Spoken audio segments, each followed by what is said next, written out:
Carte numéro 50, la compassion. Les gens viennent me voir pour me demander qu'est-ce qui est bien et qu'est-ce qui est mal. Je réponds que l'état de vigilance est bien et que le fait d'être inconscient ne l'est pas. Ce ne sont pas les actions que je qualifie de bonnes ou de mauvaises.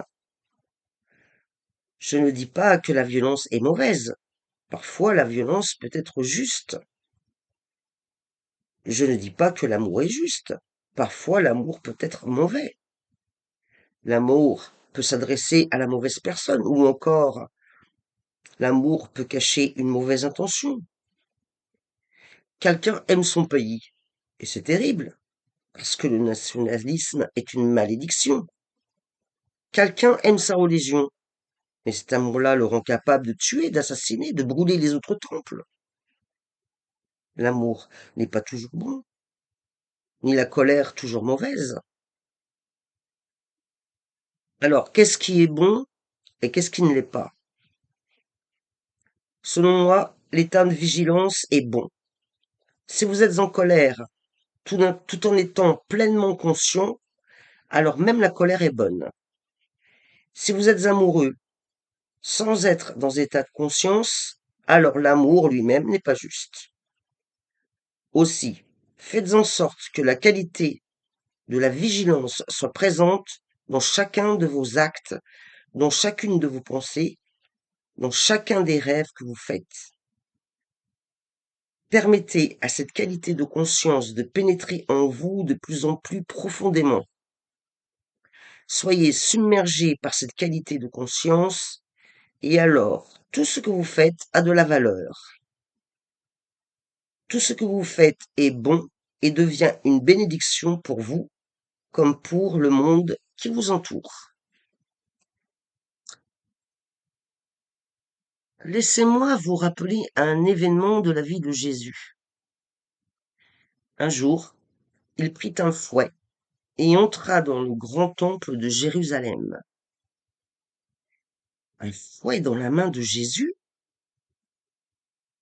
C'est le sens de la parole de Bouddha. Une main sans blessure peut manier le poison. Oui, Jésus peut manier un fouet sans problème. Le fouet ne peut pas le dominer. Sa conscience est telle qu'il reste totalement présent. Le grand temple de Jérusalem était devenu une tanière de voleurs. Il y avait dans le temple des changeurs d'argent qui exploitaient tout le pays. Jésus pénétra seul dans le temple et renversa les tables des changeurs d'argent. Il jeta leur argent et créa un tel tumulte que les changeurs s'enfuirent hors du temple. Ils étaient nombreux et Jésus était seul. Mais il était dans une telle colère, animé d'un tel feu. Bien sûr, cela posa un problème aux chrétiens. Comment expliquer une telle conduite? Eux qui s'efforcent de prouver que Jésus est une colombe, un symbole de paix. Comment a-t-il pu manier un fouet?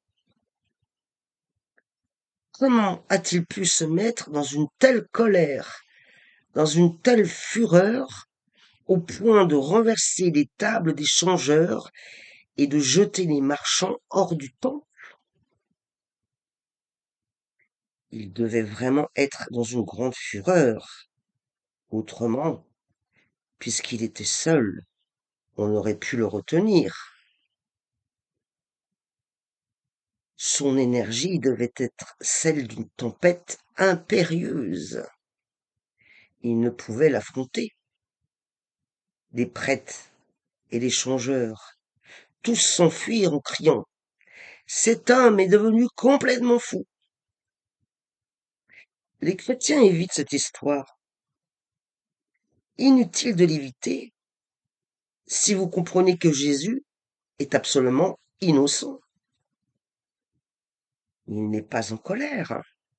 C'est sa compassion Il n'est pas violent, il n'est pas destructeur.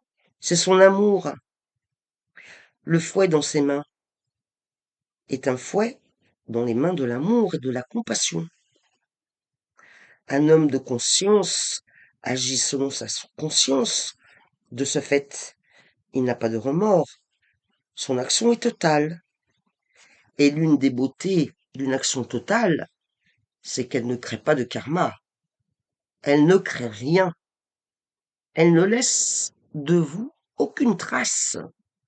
C'est comme écrire sur l'eau. Avant même que vous ayez terminé, tout a disparu. Ce n'est même pas comme écrire sur du sable, car si le vent ne se lève pas, l'écriture pourra rester quelques heures. C'est comme écrire sur l'eau. Quand vous êtes totalement conscient, alors, il n'y a pas de problème. Vous pouvez manipuler du poison, le poison agira comme un remède. Dans les mains du sage, le poison devient remède. Dans les mains d'un imbécile même, le remède, même le nectar, va forcément devenir du poison. Si vous agissez dans l'innocence, une innocence pure, non par le biais de vos capacités intellectuelles, alors vous ne pouvez jamais faire de mal, car votre action ne laisse aucune trace. Vous êtes libre de vos actes. Vous vivez totalement, mais aucun de vos actes ne devient un fardeau.